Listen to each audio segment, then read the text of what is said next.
Hello everyone, welcome to my channel. This is my first blog. তো আমরা যাচ্ছি আমাদের ফার্স্ট হানিমুন ট্রিপে। তো দেখতেই পাচ্ছ আমরা বেরিয়ে পড়েছি। দেখতে দেখতেই আমরা এয়ারপোর্টেও পৌঁছে গেছি। দেন আমরা আমাদের বোর্ডিং করে আমরা একটুখানি চাটা খেয়ে নিয়েছি, সেগুলোর আর ক্লিপ নিইনি। তো সিটে বসে তার সমস্ত পেন্ডিং কাজগুলো সেরে নিচ্ছিল আর আমি ভিউ এনজয় করছিলাম। দেখতে দেখতেই পৌঁছে গেলাম শিলং এয়ারপোর্টে। আর শিলং এয়ারপোর্ট নেমে যেই ভিউটা পেয়েছি আমরা, জাস্ট ওয়াও ছিল, চুমু ভিউ ছিল। তো ওখানে নেটওয়ার্কের ভীষণ প্রবলেম ছিল। আমার কর্তামশাই একটুখানি নেটওয়ার্ক চেষ্টা করছিল, যদি পেয়ে যায় তো তার যা কলস বগেরা আছে সেগুলো অ্যাটেন্ড করে নেবে। আমরা এখান থেকেই ওখানকার লোকাল একজন ড্রাইভার দাদার সাথে কন্ট্যাক্ট করেছিলাম, তো তার সাথেই সমস্ত কিছু ফাইনাল হয়ে গেছিলো। সেই আমাদের 5 দিনের ট্রিপটাকে ভালো করে সুন্দর করে নিজের মতন করে গুছিয়ে আমাদের ঘোরাবে। তো চলো, আমরা বেরিয়ে পড়েছি পোলো রিসর্টের উদ্দেশ্যে। তো আমি তো ভিউ এনজয় করছি, তোমরাও করো আমার সাথে সাথে। দেন আমরা পৌঁছে গেলাম আমাদের ফার্স্ট ভিউ পয়েন্টে, যেটা ছিল ওমিয়াম লেক। আর ওমিয়াম লেকের তো ভিউ অসাধারণ। ওখানে বৃষ্টি পড়ছিল, আমরা রেনকোট পরেছিলাম, বাট স্টিল আমরা ভিজে গেছিলাম। পুরো পা আমাদের ভিজেছিল। আর এসি চলছিল যেহেতু, সেই জন্য একটু ঠান্ডা ঠান্ডাও লাগছিল। দুজনেই ভিজে গেছিলাম আর কি। তো ভিজে ঠান্ডা লাগা সব কিছু ভুলে আমি তো একদম মনের মতন যেই ভিউটা পেয়েছি সেটাকে এনজয় করছিলাম। তো তোমরাও করো আমার সাথে সাথে। এই যে শিলং সিটি। দেন আমরা চলে যাচ্ছি চেরাপুঞ্জির উদ্দেশ্যে, আমাদের হোটেলের উদ্দেশ্যে। এই যে আমার ঠিক সামনের ভিউটা, আমি ঠিক এইভাবে বসেছিলাম আর পুরো ভিজে ছিল পাটা, কেননা এসি চলছিল। আমার ভীষণ শীত করছিল আর এইভাবে না রাখলে পরে উপায়ও ছিল না।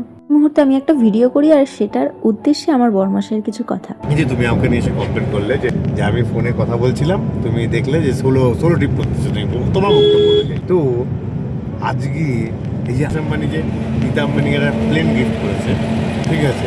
তো নীতা আম্বানি তো প্লেনে একাই যায়, তো ওর কি কমপ্লেন?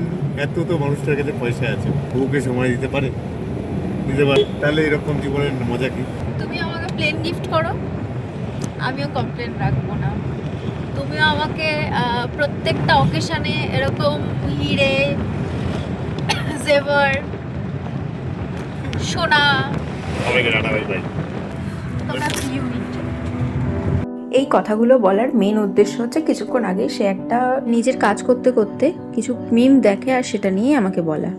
তো দেন আমরা মাঝ রাস্তায় একটু দাঁড়িয়ে ম্যাগি খেয়েছিলাম। আমার খুব খেতে ইচ্ছে করছিল তখন। তো আমার ভীষণই ভালো লাগছিল যে চারিদিকটা পুরো ফগি হয়ে রয়েছে আর এতটা সুন্দর হাওয়া দিচ্ছে। শীত করছিল বাট স্টিল খুব ভালো লাগছিল এই ওয়েদারটা, কেননা তখন আমরা জাস্ট ল্যান্ড করেছি ওরকম গরম থেকে গিয়ে। তো ভীষণই ভালো লাগছিল। আর বরমাসাই পিছনে স্টিল কথা বলে যাচ্ছে। তো দেখতে দেখতে আমরা হোটেল চলে আসলাম, হোটেল পোলোতে।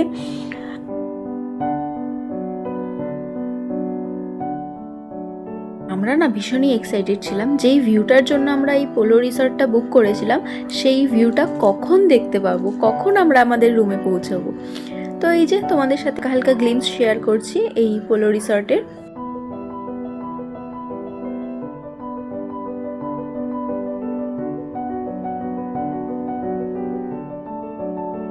ঢুকেই ওরা আমাদেরকে প্রথমে বরণ করে নেয়, দেন আমাদেরকে ওয়েলকাম ড্রিঙ্ক দিয়ে দেয়।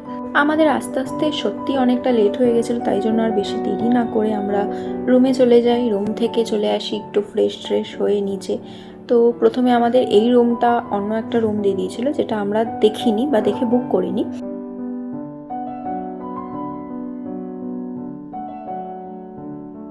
জিনিসটা চেঞ্জ করে দিয়ে এইবার আমরা ঢুকছি আমাদের অ্যাকচুয়াল রুমে। This is our room tour, hotel room tour.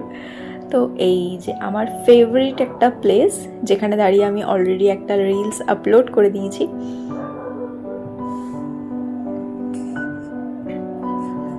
আমার না সত্যি বলতে এই টাইপের মিররগুলো এত বেশি পছন্দ, কেননা রেডি হয়ে বেরোনোর সময় একদম ফাইনাল চেক করে নেওয়া যায়। তো this is my outfit check. তো বেসিক্যালি আমি এটাকে আমার মেকআপ প্লেস বানিয়ে নিয়েছিলাম। অলরেডি আমার এখানে মেকআপ টেকআপ রাখা হয়ে গেছিলো, সব কিছু আমি আমার মতন করে সাজিয়ে নিয়েছিলাম। যেহেতু আমরা এই রিসর্টটাতে একদিনের বেশি থাকবো না, মানে শুধু একটা রাতই থাকবো, তো সেই জন্য আমি বেশি জিনিসপত্র বেরও করিনি, যতটা বের না করলেই নয় ততটাই। যেহেতু আগের রুমে প্রচুর লাইটস ছিল, তো সেই জন্য আমি এই রুমেও সব লাইটসগুলোকে অন করে নিয়েছিলাম। জাস্ট মি মেঘালয়াতে এইটা আমার সেকেন্ড টাইম আসা, ঠিক আছে, বাট এই ভিউটা যে আমি ব্যালকনি থেকে সেভেন সিস্টার ফলস দেখবো, এইটার একটা আলাদাই এক্সপিরিয়েন্স আমার কাছে। So this is the time to reveal why we booked this resort. টানটাড়া! So yes, this is the Seven Sister Falls. আমাদের এই ভিউটার জন্যই এই রুমটা বুক করা।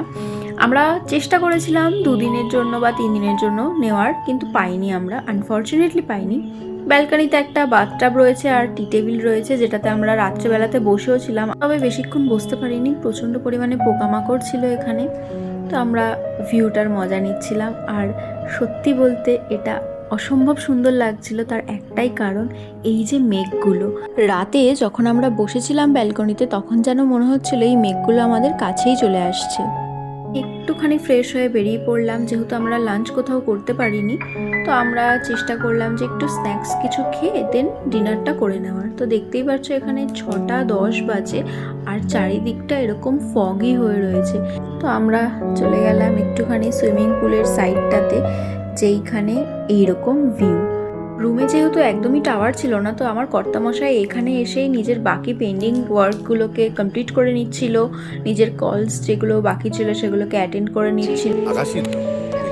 সত্যিই তাই, আকাশই যেন আমাদের কাছে চলে এসেছিল। আকাশ আর আমাদের মাঝখানে শুধুমাত্র 1 হাতের ফারাক ছিল। তো এই যে এই দিকটাতে হচ্ছে স্পা সেন্টারটা আর এইটা হচ্ছে রেস্টুরেন্টটা। তো যথারীতি আমরা আড্ডা মেরে কাজ শেষ করেই চলে গেলাম ডিনারের জন্য। বুফে সিস্টেম থাকায় আমাদের খুবই সুবিধে হয়, আমরা আমাদের মতন সিম্পল একদম ডিনার নিয়ে নিই। তো তোমরা জানাও কমেন্ট করে কেমন লাগলো আমাদের ভিডিও। Thanks for watching, by.